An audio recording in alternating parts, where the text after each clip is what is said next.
पेट के left side में अचानक से दर्द उठा है और सीटी स्कैन में डायवर्टिक्युलाइटिस के लक्षण बताए हैं, तो सबसे पहले रिएक्शन होता है पैनिक। ये क्या है? क्या ये कैंसर है? क्या इसमें ऑपरेशन करना पड़ेगा? कुछ भी समझ में नहीं आ रहा है। तो आज के वीडियो में हम इस टॉपिक को यानी कि डायवर्टिक्युलाइटिस को बिल्कुल सिंपल लैंग्वेज में एक्सप्लेन करेंगे।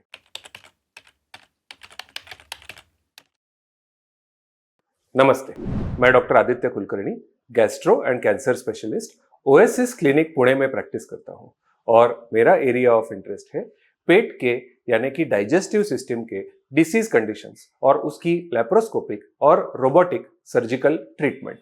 मेरे एरिया ऑफ एक्सपर्टीज में मैं 5000 से भी ज्यादा सक्सेसफुल ऑपरेशंस कर चुका हूं। आज के वीडियो में हम डिस्कस करेंगे डायवर्टिक्युलाइटिस के बारे में। तो सबसे पहले ये जानते हैं कि कोलोनिक डायवर्टिक्युला यानी क्या होता है। अब हमारा जो लार्ज इंटेस्टाइन होता है, इसके अगल बगल में कुछ छोटे छोटे पाउचेस जब क्रिएट हो जाते हैं तब हम इसे डायवर्टिक्युला कहते हैं। ये पाउचेस जो होते हैं वो कोलोन यानी कि लार्ज इंटेस्टाइन के वॉल से बाहर आते हैं और यूजुअली ये एसिम्प्टोमेटिक यानी कि इसके कोई सिम्टम्स या साइंस नहीं दिखते हैं। तो ये क्यों होते हैं? तो यूजुअली जैसे कि पेशेंट का एज जब बढ़ जाता है, जब एल्डरली एज के पेशेंट्स होते हैं, या फिर कभी कभी डाइट में फाइबर की अगर कमी होती है, या फिर कभी कभी अगर किसी को कॉन्स्टिपेशन की बहुत ज्यादा प्रॉब्लम होती है, तो ये डायवर्टिक्युला लार्ज इंटेस्टाइन में फॉर्म हो सकते हैं। यूजुअली ये एक बीमारी नहीं माना जाता है, ये एक एनाटॉमिकल फाइंडिंग है जो कि ऑलमोस्ट 10 to 15 नॉर्मल पेशेंट्स में भी हम अगर देखेंगे तो कोलोन के डायवर्टिक्युले दिख सकते हैं। तो डायवर्टिक्युलाइटिस जब कहते हैं तब इसका मतलब है कि ये जब डायवर्टिक्युला फॉर्म हो गए हैं और इसके अंदर कुछ इन्फेक्शन क्रिएट हो गया है, तो उसकी वजह से जब स्वेलिंग आता है, जब इन्फ्लेमेशन आता है, इसे हम कहते हैं डायवर्टिक्युलाइटिस। और डायवर्टिक्युलोसिस यानी कि सिर्फ पाउच फॉर्म होना, यानी कि जो पाउच हो गए हैं वो नॉर्मल है, बिल्कुल इन्फेक्शन नहीं है। और जब हम डायवर्टिक्युलाइटिस की बात करते हैं तो इसका मतलब सिर्फ ये होता है कि डायवर्टिक्युला फॉर्म होके इसके अंदर इन्फ्लेमेशन यानी स्वेलिंग और इन्फेक्शन हो गया है।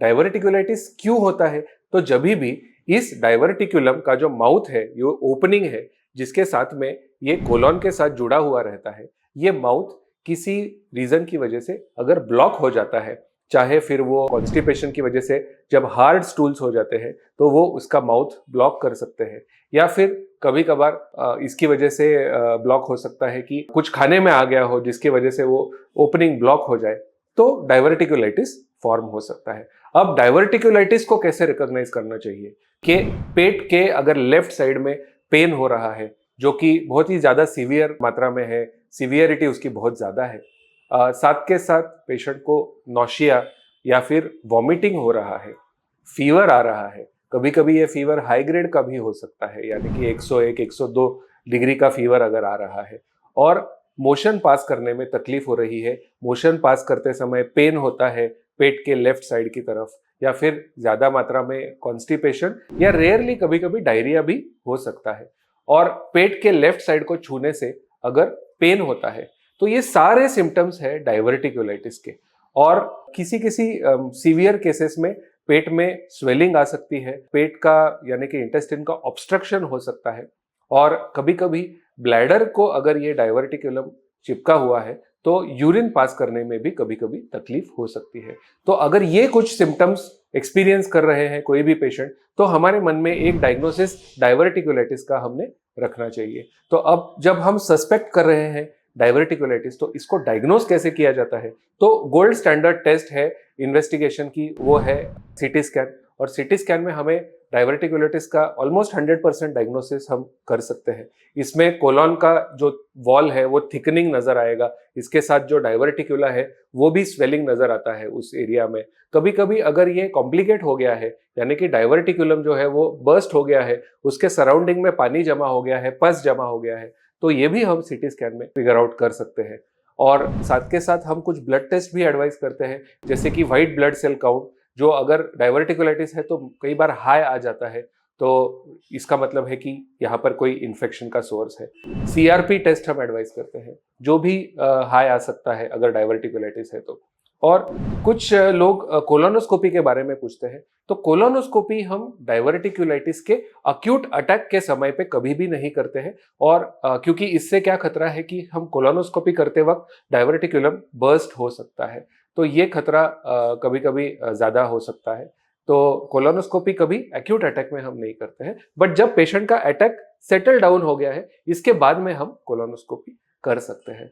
अब जब आपने डायग्नोसिस की बात करी, तो इसको ट्रीट कैसे किया जाता है? तो ट्रीटमेंट यूजुअली इस बात पर डिपेंड करता है कि क्या ये अटैक सिंपल है या फिर ये एक कॉम्प्लिकेटेड अटैक है, कुछ कॉम्प्लिकेशन हो गए हैं कि नहीं पेशेंट को।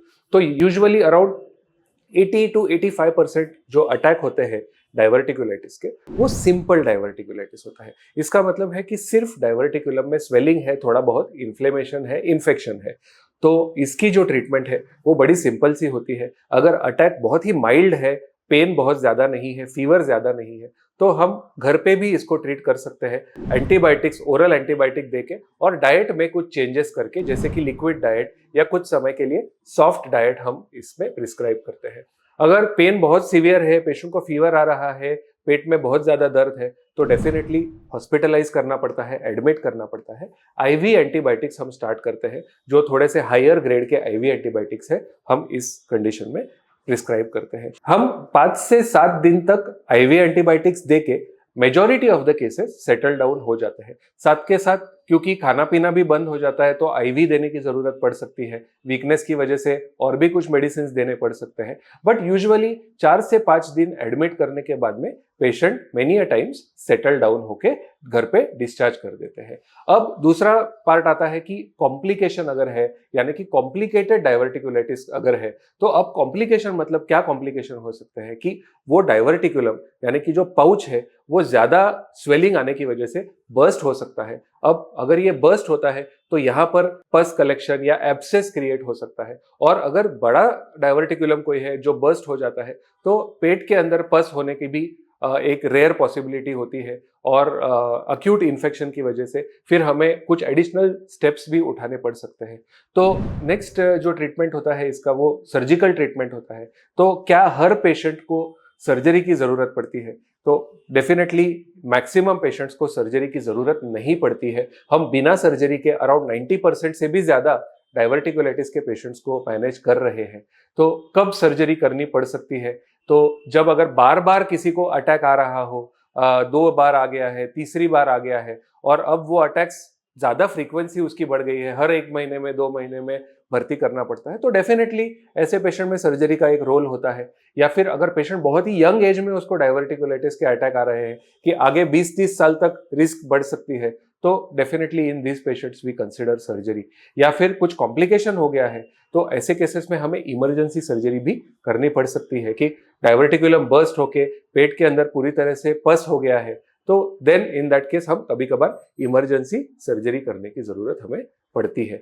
और भी 1-2 इंडिकेशन कभी कभी रेयरली हमें करना पड़ता है कि ये जो डायवर्टिकुलम है वो कभी कभार पेशेंट के ब्लैडर के साथ में, यानी यूरिनरी ट्रैक्ट के साथ में, या फिर फीमेल्स में वजाइना यानी कि बच्चे के रास्ते के साथ में अगर वो कम्युनिकेशन हो जाता है, तो इसे हम फिस्टुला कहते हैं, और फिस्टुला अगर हो जाता है तो इसे सर्जरी की जरूरत पड़ सकती है।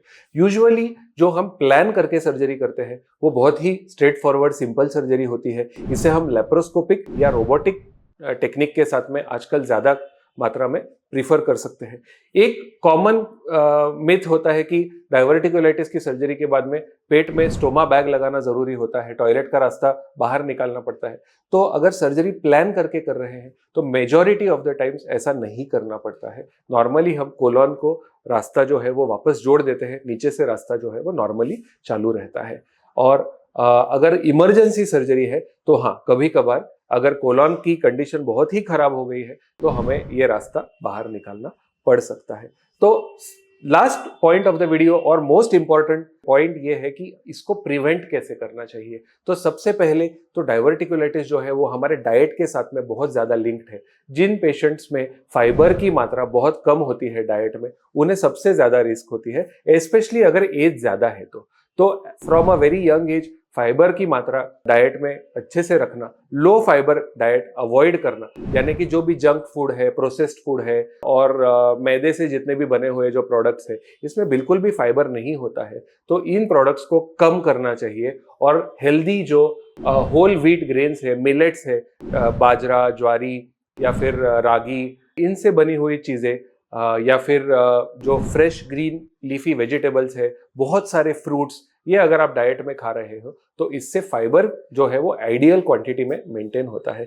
इसी के साथ साथ हमें कॉन्स्टिपेशन को अवॉइड करना है, बहुत सारा पानी पीना है डेली बेसिस पे और रेगुलर एक्सरसाइज, जिससे कि कोलन की एक्टिविटी भी प्रॉपरली चालू रहे। तो इससे हम डाइवर्टिकुलोसिस और डाइवर्टिकुलाइटिस को प्रिवेंट कर सकते हैं, जिससे कि ये सारे हेल्थ इश्यूज आगे जाकर ना बने। अगर आपको डाइवर्टिकुलाइटिस से रिलेटेड कोई भी सवाल है, आपको कोई ओपिनियन चाहिए, तो please feel free to write to me. मेरा नीचे दिए गए नंबर पे आप मुझे कांटेक्ट कर सकते हैं या फिर यूट्यूब के कमेंट सेक्शन में भी आप मुझे लिख सकते हैं। Thank you very much. और हम डाइवर्टिकुलाइटिस के बारे में और भी वीडियोस बनाएंगे और एक एक टॉपिक को डिटेल में कवर करेंगे। Thank you so much.